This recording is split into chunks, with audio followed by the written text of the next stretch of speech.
Well, the Twins made a move, but it probably wasn't the one you were expecting unless you're a prospect hugger like me. We'll talk about that. We'll talk about the role for Mike Ford and if he will have one, and a few other things that are Twins adjacent that have happened in the last week or so, but not before we get Locked On Twins.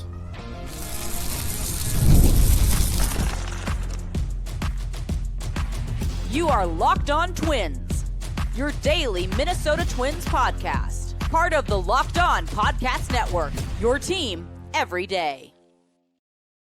Well, hello again, and welcome back to Locked On Twins. I'm steering the ship today. I'm your commander, Brandon Warne, at Brandon_WARNE. If you want to unfollow me on the tweets at warn.bsky.social to follow me on the skeets. And I'm joined, as always, by Mr. Dave Brown at Answer Dave Brown on the tweets, Answer Dave on the skeets. What up?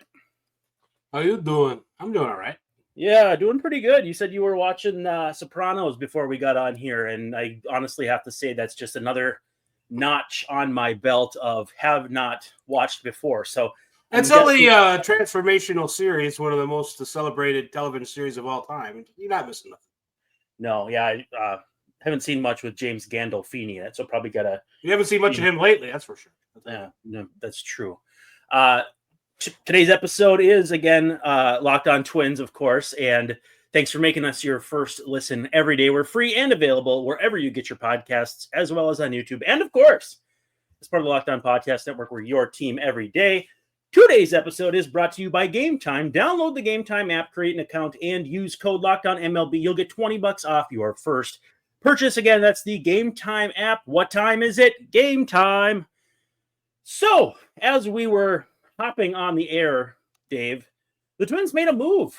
And like most moves they've made this offseason, it probably isn't going to be deemed all that crazily significant. But if you were a prospect hound, it probably tripped your trigger that the Dodgers DFA'd catcher Diego Cartaya recently when I don't remember what move it was. It was probably signing the international free agent infielder. I don't remember. I-Sung Kim? Yeah.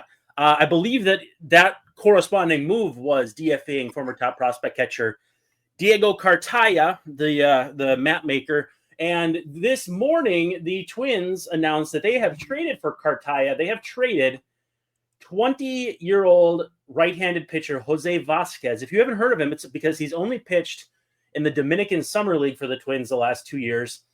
Combined 57 innings pitched, 8.05 ERA, 11.2 strikeouts per 9, 7.4 walks per 9, a 1.93 whip. Now, those numbers were better this last year, but he was also older than the average Bear at the level. He was about half a year older than everybody else on average, 4.99 ERA, 13.2 strikeouts, 4.4 walks, and a 1.47 whip. In short, this is the Dodgers saying, all right, we DFA'd this guy. If he gets claimed, we get nothing.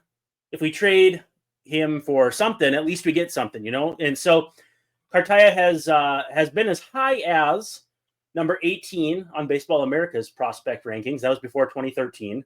Number 14 on MLB Pipeline, and number 19 on Baseball Prospectus. He played in the 2022 Futures game on the NL side. And so if you're asking yourself, well, why is a guy like this available? A couple things. He has been surpassed as catcher depth in the Dodgers organization. What's the name of the guy? Yeah, Dalton Rushing can play catch. He can catch. He can do a little bit of everything, and just a very good all-around player. Has hit more, I believe, at the upper levels. The last 2 years have been tough for Cartaya, but he is 23. He'll turn 24 in September. So this is his age 23 season. When the Dodgers DFA guys like this too, part of it is they just have so many good players, good prospects, that at some point you got to just kind of churn. And there's going to be times where you let go of prospects and players who you had hoped maybe you could have gotten more out of. And I think that's the case here with Cartaya. Yeah, I think this is a guy that were he on the Angels, let's say, in their organization, I don't know if they would have let him go so easily, and they'd have hope for turning him around. But the Dodgers, this makes me nervous for two reasons. Not because I'm really hot after Jose Vasquez, or I think all that much of Cartaya. But when the Dodgers know prospects, they put a lot of money into player development and that part of and the lower ends of their, they're not just going out there giving money to the best free agents and the best international free agents. That's one of the things they do. But another thing they do is they know how to farm. They know how to build up on the farm. So it makes me a little nervous when they get rid of a guy and pick a 19, 20-year-old off your organization. And hopefully we'll see. This would be a great trade for Alvey in 2 or 3 years. But here's one thing.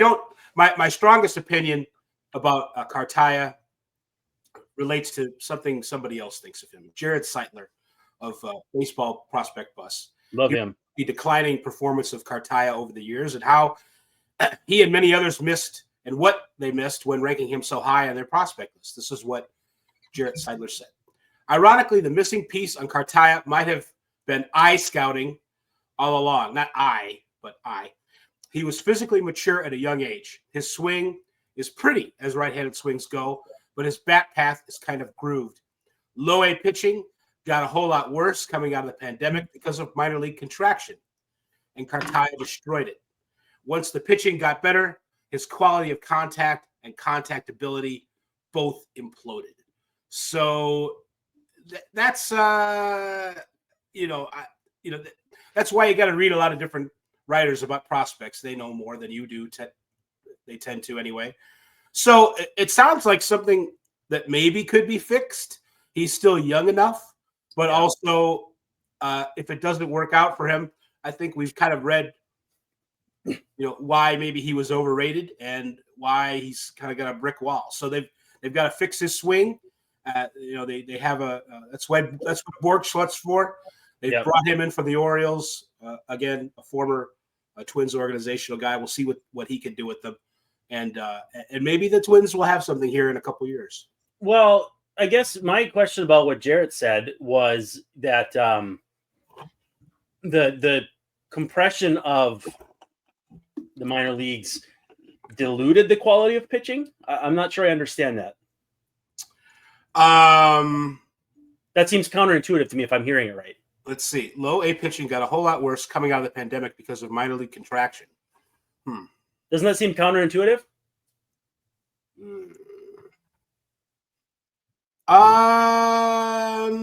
It's not that I doubt what Jared says. I'm just trying to process it because, I don't know. Every time there's been expansion in the major leagues, I think it's because most of the contraction all happened at the lower end. So the better pitchers, if they're going to go anywhere, it's going to go up. Okay. And they're going to, I believe that's what he's saying. Okay. And so that makes sense. Does that make sense? Yep. That makes more sense than it did before. Jarrett, you're back. We thought you were loopy, but now you're back. A couple things here. Did play at Tulsa in 2023/189, 278, 379. 100-point gap between all those, but not in the way that you want. 19 homers and not the best, but not incredibly bad strikeout to walk ratio. I look at him and the pipeline has him 16th in the Dodger system. Again, I don't know when that most recently updated, but that's higher than Mike Sirota, who they just acquired for Gavin Lux from the Reds. Here are the scouting grades that Pipeline has on Cartaya: 40 hit, 50 power, 30 run, 60 arm, 55 field, 45 overall. Again, not knowing how recently those are updated. Traded for someone with the last name Vasquez. Strange. I wonder if I'm hearing those scouting scores. I hear maybe another Christian Vasquez type player in Cartaya if all things come together. Again, not saying that that's who he is now or will be at his best, but I think it's possible that they could have the future Christian Vasquez in Diego Cartaya in terms of his prospect measurables. Dave, you're muted. Sorry, I had to cough. I didn't want to be Cough-Man Stadium. That was 60 me arms, so I can see that as far as Cartaya's future. I'm trying to look though. How much? When do they have to worry about protecting him for the Rule 5 draft? So, well, I mean, he was on the 40, so probably next year right away. So, because he was DFA'd. So I mean, he is a non-roster player. I would assume now or in the next year. So even still, I mean, Vasquez is a free agent after next year, regardless of if he stays with the Twins or not. And so the catching situation becomes murkier, although maybe it becomes clearer if they trade him now rather than holding on to him with Vasquez. So, I mean, I think Cartaya is a nice grab for an organization where if you look at the top 30 for the Twins, there's precious little catching depth there to speak of. You don't know if guys like Olivar can stay there, or Ricardo Olivar, if he could stay there. They've kind of cycled through some guys. Chris Williams signed a minor league deal with the Mets, so they've had some churn. Don't know if Jair Camargo can catch on an extended basis in the major leagues. Obviously this is a good enough move for me, just from the standpoint of it didn't cost much and there's upside here. He's only 23, but I think he could become a pretty decent backup catcher in relatively short time. In Tulsa this last year, and I went to say this, so he was in Tulsa for 46 games in 2024, still more than 2 years younger than the average player in the Texas League. And he hit 236, 354, 379. So 733 OPS. In his best years, he's anywhere from 10 to 20 home runs. Like, to me, that is, if the defense is there and there's OBP, there's enough thump for a decent player here with how low the bar is to clear to be a decent offensive catcher. I like his arm ranking at 60 as far as the scouting grade goes. So they've got some tools to work with there on the defensive side. Hopefully, Bork Schulte can get tweaking on his swing. I would imagine he's going to start. Would you start him at Double-A, or do you kick him all the way back to Single-A? Oh, I don't know if I would send him to. I'd send him to Double-A, maybe Triple-A, because Triple-A, I don't know who's going to catch at Triple-A this year, because you've got Camargo, but how much do you want him to catch versus Cartaya? Williams is out of the picture. Trying to think. They had so many guys cycle through back there last year. And so I think I'd probably go Wichita to start the year, but have a pretty quick, if he's hitting at league average OPS, whatever that is for that level, or like 730, 740 OPS, and he's got good enough defense, I'd have him, moving a little quicker to St. Paul from the standpoint of, he's played at Double-A. You got a pretty good idea he can hit at Double-A, but you also have to figure out what you have in him before he's Rule 5 eligible next year. Catchers in the Rule 5 draft can sometimes be a mixed bag, but that's how the Twins lost guys like Stuart Turner, lost Damian Miller back in the day in the expansion draft. Teams want catching. So if you have capable catching, you got to figure out what you have. I think Cartaya starts at Double-A, but I would probably have him in Triple-A by June. Well, hopefully he'll earn that promotion and show improvement on the hitting side. And then we know at least that maybe the Twins are onto something. Well, let me just see something here, because FanGraphs does weighted runs created plus for minors. I want to see what he was at last year. At Tulsa last year was a 111. So Tulsa the year before 71. Triple-A last year a 60. So he did not do anything, but again, it was a struggle last year at Triple-A Double-A the year before, and then he made a leap. There could be something there. I really think so. I would still probably start him at Wichita unless I really thought I could have him catching more often than not at St. Paul. And again, with what we've seen from how they view Jair Camargo, it's certainly possible. But that 111 weighted runs created plus offensively at Tulsa last year encourages me more than anything else. And I like, you mentioned his intervals on his slash line. He does appear to have the ability or an eye to draw a walk occasionally. Yeah, the gaps are nice. That's a nice thing to have in your bag. So at least he has an idea about a strike zone. Well, let's take our first break. We're a little late here, but that's just the way we do things. When we come back, we haven't talked about Mike Ford yet. And probably for good reason, because it's not that crazy of an exciting signing. But we'll talk about what we feel he means in the grand scheme of things. And I don't know. We'll just go from there. But first, a quick word from a sponsor. Did Rocket Money help you find any subscriptions you forgot about or that you were paying for twice? That definitely happened to me. And I had a few subscriptions I didn't even realize I was still paying for. And Rocket Money made it so easy to track them all down. It's like having a personal assistant for your finances. Rocket Money is a personal finance app that helps find and cancel your unwanted subscriptions, monitors your spending, and helps lower your bills so you can grow your savings. It brings everything together in one place, whether it's subscriptions, your spending habits, or even the goals you want to hit this year. Rocket Money has over 5 million users and has saved a total of $500 million in canceled subscriptions, saving members up to $740 a year when using all of the app's premium services and features. For me, one of the best features is a subscription tracker, which I have used to cancel services I wasn't using anymore, and it helped me save a ton. Plus, with their goals feature, I've been able to automatically set aside money for my future. No more stressing about budgeting every month. Cancel your unwanted subscriptions and reach your financial goals faster with Rocket Money. Go to rocketmoney.com/lockedon today. That's rocketmoney.com/lockedon. rocketmoney.com/lockedon. So a few days ago, news, actually not just a few days ago, it's probably about a week ago now, that the Twins had signed Mike Ford to a minor league deal. If you remember Mike Ford, most likely remember him as a Yankee breaking into the big leagues in 2019 as a 26-year-old in 50 games, 909 OPS, and some power, and a little first base.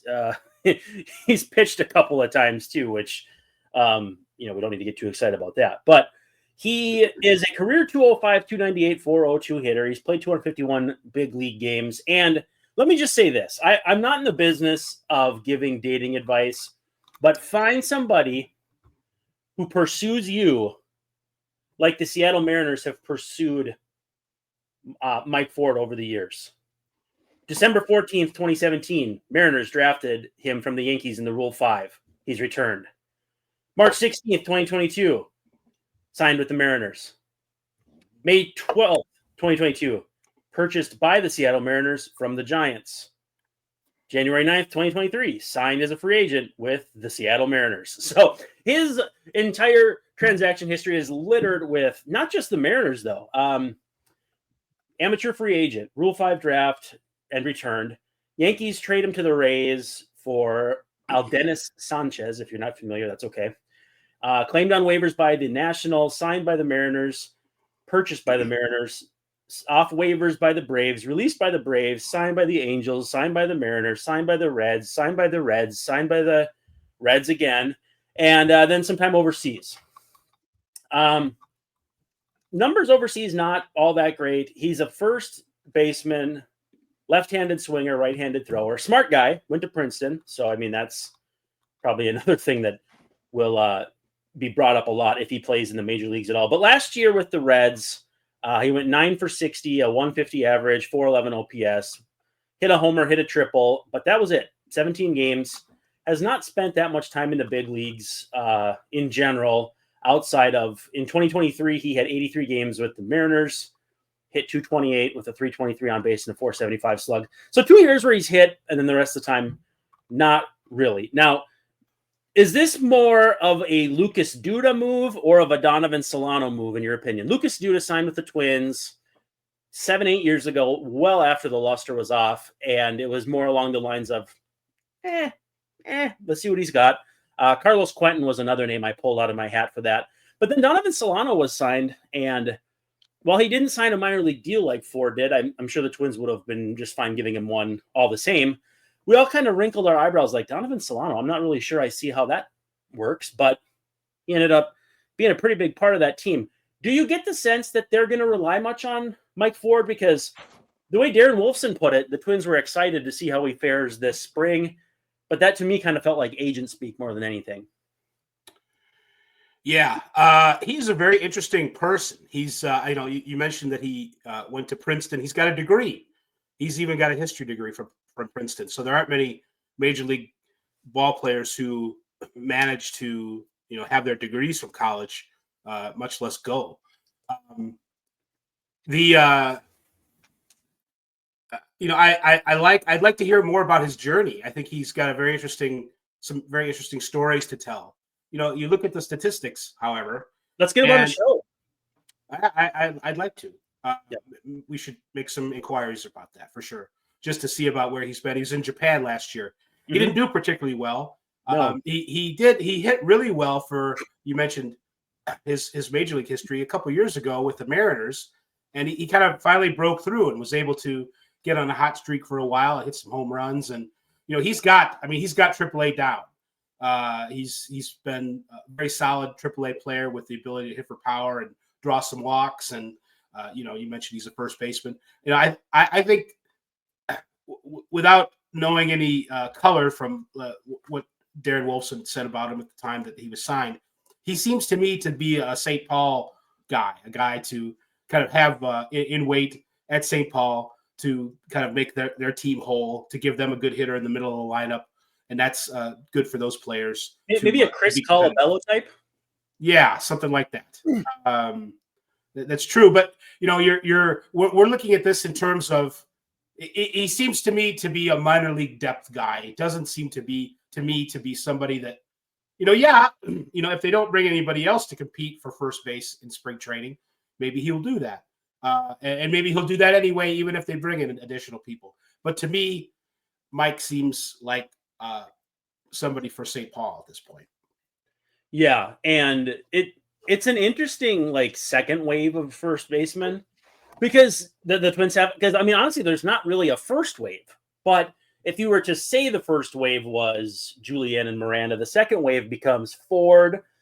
You've got Aaron Sabato, who they've taken high in the draft, who's kind of floundered around. But in a similar light, Brent Rooker just signed a big contract extension. And so this front office drafted Brent Rooker in the first round. They drafted Aaron Sabato in the first round. Not the same player, but both similarly college mashers who, was unclear how they would play with wood bats. I'm not saying that those necessarily have something related to each other, but I also did want to talk about Rooker's extension on this episode. I don't know. Maybe the plan is to go with what's internal. Maybe Sabato gets a chance. He hasn't really hit anywhere for an extended period of time the first time he's been there. I don't know. The Twins' first base dilemma is puzzling. And as you noted, Jeremy Zoll, in his Wednesday address, his State of the Twins address, did also mention maybe the first baseman's not in the organization. So maybe it's much ado about nothing. Every single offseason, Twins types, especially the more impulsive ones, is this guy going to be the shortstop? Is this guy, with Tim Beckham, it was, is this guy going to be the shortstop? And it was like, okay, calm down, and he ended up being the left fielder that threw out Whit Merrifield. He was out, by the way. I see you over there, Shayla. That's the defensive player in that scenario. I lost track of what Shayla was talking about as far as Whit Merrifield was out, and I didn't. Tim Beckham throwing from left field, to Gary Sanchez at home, and Whit Merrifield having home plate blocked. It was Rocco's worst of his 16 ejections. Don't bring that up to her. You don't want to hear the. I don't know. So again, it's leading people to say, is Ford the first baseman? Which, if he is, that signals bigger problems in budget, player movement, and that sort of thing. But at his best, he's been an asset. It's just sporadic. He's in his early 30s now. It's hard to, expect a great leap forward. Just at some point, you have to, if the Twins were in a downturn more than I think they are, if we didn't expect them to compete for the AL Central, then maybe. You've seen some of the teams that Ford's been with, like Cincinnati, kind of more in the middle of the pack, where he might get more of a chance. I think that's another thing there that I don't know how much oomph, how much lift Mike gives you at this point. Yeah, great point. Let's take our last break again, a little late here, but then we'll come back. I want to talk about not only Rooker's extension, but a little bit maybe about Jorge Polanco and what his market might look like now that Ahmed Rosario has signed for very little. So again, we'll do that in just a moment here. I love going to live events, whether it's sports, music, theater, or comedy. And one of my favorite memories was attending a concert just this last year. The energy and excitement were unforgettable at US Bank Stadium when I saw Metallica, Mammoth open for them. It was incredible. Gametime has made it even easier to get tickets for your favorite events with their new feature, Gametime Picks. This feature filters out the fluff to show you only incredible deals on great seats, so you don't have to waste time searching through thousands of tickets. Recently, I was looking for tickets to an upcoming Timberwolves game using the Gametime app. With Gametime Picks, I found amazing deals and could even see the view from my seat before I bought. Plus, the super deal was particularly impressive, offering great seats at unbeatable prices. Plus, the app's all-in pricing shows the total cost up front with no surprise fees at checkout. Take the guesswork out of buying tickets with Gametime. Download the Gametime app, create an account, and use code LOCKDOWNMLB, and you'll get $20 off your first purchase. Terms do apply, but again, create an account and redeem code LOCKEDONMLB, and you'll get $20 off. Download Gametime today. What time is it? Gametime. All right, we're rocking and rolling down the final stretch here. The former Twin, Brent Rooker, signing a 5-year, $60 million deal, heading into his age 30 season. Older than you think, most likely. 7th among qualifiers in weighted runs created plus last season at 164 after hitting 293, 365, 529. You ask yourself, 5 WAR, that crazy slash line. Why did he only sign for $60 million? Well, age, 5 years. You're not getting much more than into the mid-30s.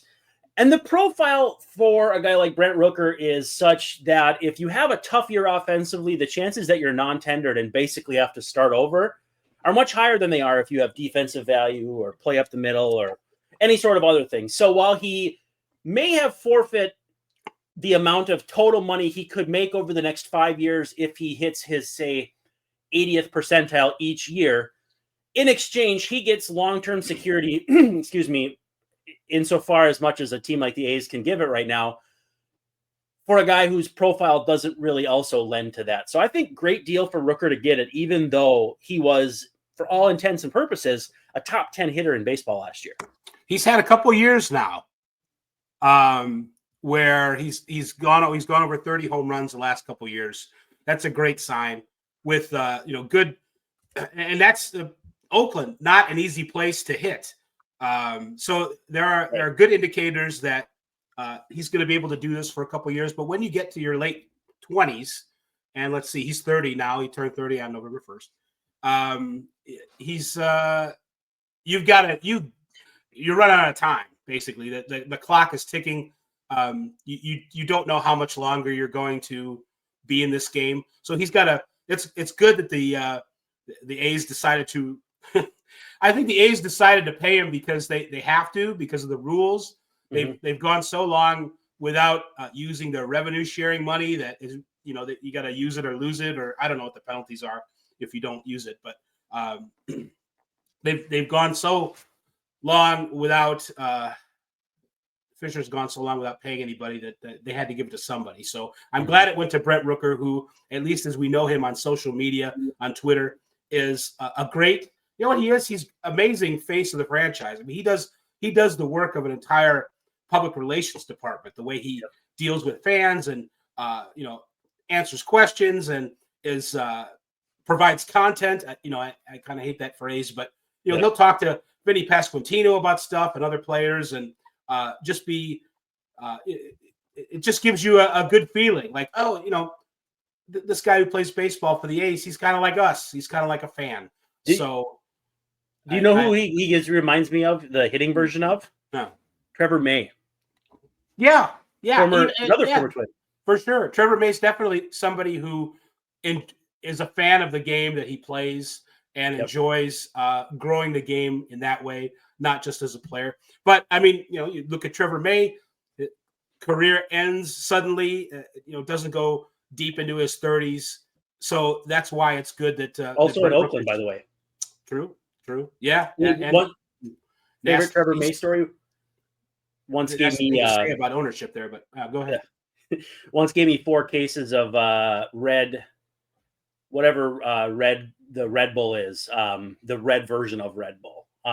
Gave me 4 cases of it at the end of the 2019 season. He's like, I got to get rid of this stuff. Do you want it? And I'm like, yeah, if I can get out of the clubhouse without getting in trouble, I'll take it. So my favorite Trevor May story is that he gave me some Red Bull. Yeah, I know. So good for Brent. And again, too, yeah, if the more expensive you get in your arbitration years, too, the less likely teams are to be like, oh, Brent Rooker had a down year.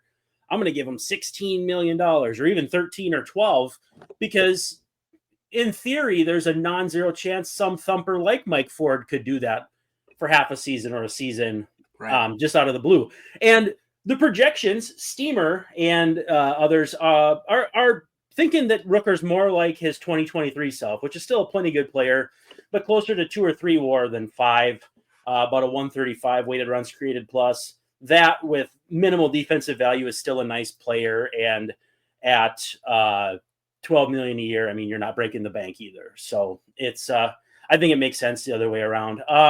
Quickly before we get out of here, we'll run a little over our time, but not too much.